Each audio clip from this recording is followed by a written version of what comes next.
सत श्री अकाल, आदाब, नमस्ते। मैं सिमरनदीप कौर आप सारे दर्शकों का 5 टीवी मीडिया पर स्वागत करती हूँ। आज रमज़ान का जो महीना है वो शुरू हो चुका है और मेरे जितने भी मुस्लिम भाई बहन हैं उन सबको इस महीने की शुरुआत की बहुत बहुत शुभकामनाएं। आज हमारे साथ मोहम्मद इसाक जी हैं। आओ इनके साथ हम खास बात करें रमज़ान के क्यों मनाया जाता है, किस लिए मनाया जाता है। आओ इनके साथ बात करते हैं। सबसे पहले तो आपका बहुत बहुत स्वागत है 5 टीवी मीडिया पर। Thank you ma'am, thank you. ये रमज़ान क्यों मनाया जाता है? रमज़ान एक ख़ास महीना है मुसलमानों के लिए। तो इसका ज़िक्र जो अल्लाह पाक ने कुरान में किया है और अल्लाह पाक ने इसको ख़ास हिदायत के लिए और इसमें जो ख़ास जो हमारी बुक है कुरान शरीफ, वो इसी महीने में नाजिल हुआ, मतलब आसमान से उतरा है। तो इस वजह से ये ख़ास हो गया, क्योंकि अल्लाह ताला फरमाता कुरान में शहर रमज़ान अल्लज़ी उनज़िला फ़ीहिल कुरान, ये रमज़ान का महीना जो है ये वो महीना है जिसमें मैंने कुरान नाजिल किया, तो जिसकी वजह से ये ख़ास हो गया। तो सर इसका जो टाइम पीरियड होता है वो कितने डेज का होता है? ये 30 डेज़ का होता है, मतलब पूरा मंथ ही ये हाँ, रमज़ान का है। पूरा तो एक हाँ महीना जी, जो पूरा तो पूरे एक महीने में मतलब रोजे जो रखे जाते हैं वो पूरे एक महीने के लिए होते हैं? जी, वो 1 महीने के लिए होते हैं, जो मतलब ये इसी उम्मत के लिए हैं जो हुज़ूर सल्लल्लाहु अलैहि वसल्लम की उम्मत है, उसके लिए ख़ास है। जो पिछली उम्मतें थी उनमें पूरा 1 महीना नहीं, ये ख़ास मतलब एक तोहफ़ा है इस उम्मत का जो हुज़ूर की उम्मत है, तो उनका एक पूरा महीना है। जो पिछली उम्मतें थी वो कभी 2 दिन, कभी 1 दिन रखा करती थी। उनका पूरा वो पर्टिकुलर सिस्टम नहीं था, अल्लाह पाक की तरफ से कोई ऑर्डर नहीं था कि आपने इतने रखने हैं कि नहीं। तो लेकिन इस उम्मत के लिए ये ख़ास है 1 महीना। तो ये सबके लिए कंपलसरी है? हाँ, जो मुसलमान हैं उसके लिए ख़ास है ये। मतलब ये फीमेल्स भी फ़र्ज़ है। इसको रखते हैं? जी, जी, जो बालिग मर्द हैं, बालिग मतलब कि जो बलागत को पहुँचा हो, तो उस चाहे वो मर्द हो या औरत हो, उन दोनों के लिए फ़र्ज़ है। अच्छा, ये मतलब रखना ही रखना जी, है। रखना ही रखना है। जैसे हम नमाज़ पढ़ते हैं, नमाज़ हमारे लिए फ़र्ज़ है, उसमें से ये रोज़ा भी है जो फ़र्ज़ किए गए। मतलब रखना रखना ज़रूरी ज़रूरी है। है। तो जो ये मतलब इसको रखते कैसे हैं? मतलब क्या सिस्टम क्या होता है इसका? जैसे और जब हम सहरी जो सुबह अज़ान का टाइम होता है उससे पहले हमने कुछ खाना खाना होता है। जैसे कि हुज़ूर सल्लल्लाहु अलैहि वसल्लम जब खाया करते थे ना, तो जो वहाँ मुअज़्ज़िन थे, मुअज़्ज़िन जो अज़ान देने वाले हज़रत बिलाल, तो वो आए हुज़ूर सल्लल्लाहु अलैहि वसल्लम से पूछा कि या रसूल अल्लाह, सुबह हो गई, मैं अज़ान देने जाऊँ? तो बिलाल चले गए, तो वहाँ इत्तला किया हुज़ूर को कि सुबह हो गई। तो जब चले गए तो फिर वहाँ अज़ान देने पहुँचे, तो फिर उनको ख़्याल आया कि शायद हमारे नबी सल्लल्लाहु अलैहि वसल्लम खाते होंगे, शायद वो वापस आ गए दोबारा पूछने के लिए, तो देखा कि हुज़ूर खाते ही थे अभी। अच्छा, अच्छा। तो अब बिलाल ने कहा, हज़रत बिलाल ने कि अल्लाह की कसम सुबह होगी, तो हुज़ूर ने हाथ रोक लिया। तो इसलिए हाथ रोका कि मेरी उम्मत को कि भूख का एहसास ना हो। ए बिलाल, अगर आप अल्लाह की कसम ना खाते, तो जब तक मैं खाता रहता सुबह ही नहीं हो जाती। अच्छा। तो शाम भी जैसे वो जैसे एक सहाबी को वो किसी पहाड़ी पे खड़ा करते थे, जैसे ही आफ़ताब नीचे जाता था तो हुज़ूर इफ्तारी करते, जिसको हम इफ्तारी कहते हैं। ठीक है। तो इसलिए कि मेरी उम्मत को भूख का एहसास ज़्यादा ना हो, इतने रफ़ीक थे हमारे नबी हमारे लिए कि जैसे सूरज गुरूब हो गया तो उसी टाइम खा लेते थे, या सुबह भी जब तक अज़ान से पहले का टाइम था तब तक खाते थे। ये जो तो 30 दिन है, इस 30 दिनों में मतलब टाइम हमेशा सेम ही रहता है कि चेंज होता है? जी, 1-2 मिनट का डिफरेंस होता है, बाकी सेम ही मैक्सिमम सेम ही रहता है। तो शाम को कितने मतलब कितने टाइम तक ये रोज़ा रखना होता है?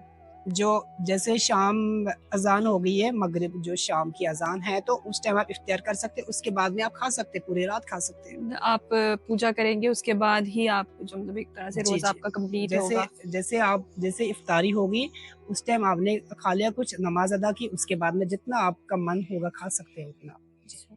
तो ये खाने का भी कुछ है कि कुछ चीज़ें खानी है या नहीं खानी इसमें है? मखसूस है, सेहत का ख़्याल भी ज़रूरी है, तो मखसूस चीज़ें जो आपको पसंद है, या क्योंकि पूरा दिन आप मतलब रोज़ा रखते हैं, उसके बाद में कुछ ख़ास चीज़ें बनाई जाती हैं घरों में, अलग-अलग लोग अक्सर हुँ। जैसे अपनी मर्ज़ी से इंसान बनाते हो, तो अपनी मर्ज़ी से खा सकते हैं, इसमें कोई मैंने रुकावट एक्चुअली ऐसा सुना था कि कहते हैं कि रोज़े के वक़्त जो हमारे जो सलाइवा है थूक भी अंदर नहीं कर सकते कुछ, ये सच है? नहीं, नहीं, इससे रोज़ा नहीं टूटता। नहीं। नहीं, इससे रोज़ा नहीं टूटता। बहुत बहुत अच्छी इन्फॉर्मेशन हमें इसाक सर ने हमें बहुत एक अच्छी इन्फॉर्मेशन दी हमें रोज़े को लेकर। ये जो रोज़ा है ये सबके लिए एक मतलब कंपल्सरी है, जैसे कि कोई प्रेग्नेंट विमेन है या कोई सफ़र पे है, कुछ नहीं जो रख सकते? नहीं, अगर कोई बीमार है या कोई सफ़र में है, उसके लिए भी अल्लाह पाक ने इरशाद फरमाया कि ये जो बीमार लोग हैं या वुमेन्स में एक इश्यू रहता है हाँ, जैसे मंथ्स में, हाँ। तो उनके लिए भी मखसूस नहीं है वो, उन दिनों में वो नहीं रख सकते। तो जो उनके दिन छूटते हैं वो बाकी रमज़ान के बाद जो दिन है वो उन दिनों में पूरा कर सकते हैं उनको। तो जो जैसे लेडीज़ है वो तो घर पर ही अपनी जो नमाज़ है वो घर पर ही अदा करती होंगी, जी, वो जी। तो जा नहीं सकते जी, होंगे। लेकिन ईद नमाज़ के लिए आते हैं। जैसे अब ये 30 दिन जो है कंप्लीट होते हैं, उसके बाद कैसे मतलब ये कंप्लीट जो रमज़ान है इसे कैसे कंप्लीट किया जाता जैसे है? एंड में इस कोई त्योहार वगैरह?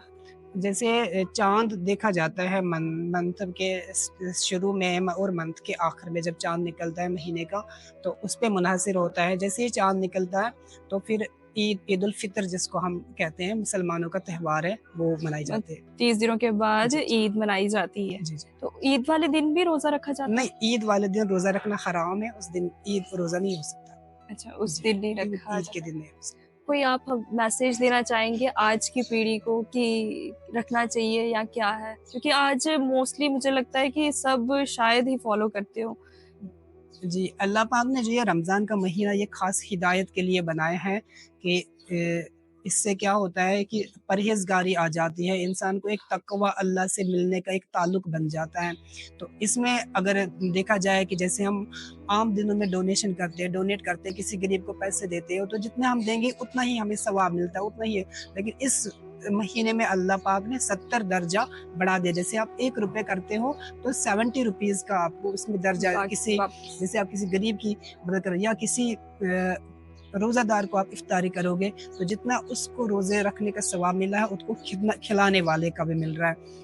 एक हदीस में हुज़ूर सल्लल्लाहु अलैहि वसल्लम ने फरमाया कि अगर आप एक रोज़ेदार को इफ्तारी करते हो, तो उसके बराबर सवाब मिलेगा। लेकिन अगर आपने पूरा पेट भर के खिलाया उसे, तो अल्लाह पाक उसके बदले में आपको जन्नत अता फरमाएगा।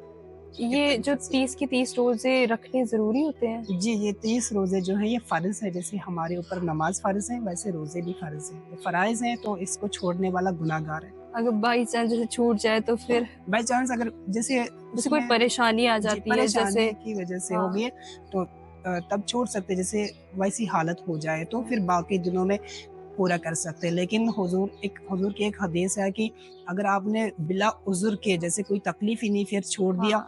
एक दिन, तो अगर आप पूरी उम्र रोज़ा रखोगे लेकिन उस दिन की भरपाई नहीं कर सकते। इतनी अहमियत है इसकी। आपका बहुत-बहुत शुक्रिया, आपने थैंक यू। इतनी अच्छी इन्फॉर्मेशन हमें रमज़ान को लेकर इतनी अच्छी इन्फॉर्मेशन सर ने हमें दी। सो मेरे सारे जितने भी मुस्लिम भाईचारे, जितने भी भाई-बहन हैं, उन सबको मैं फिर से एक बार फिर रमज़ान के इस नए जो महीना पाक महीना जो शुरू हुआ है, उसकी बहुत-बहुत शुभकामनाएँ देती हूँ। सो आपको भी यही कहूँगी कि ज़रूर इस पर ध्यान दें, ज़रूर अपने रोज़े जो हैं, खुशी-खुशी इस महीने को मनाएँ और अपने रोज़े ज़रूर पूरे करें। आपसे इजाज़त लेती हूँ, समा हो गया अब इजाज़त लेने का। जाने से पहले लाइक, सब्सक्राइब, शेयर और कमेंट करना ना भूलें। मैं सिमरनदीप कौर, कैमरामैन हरजोत के साथ। धन्यवाद।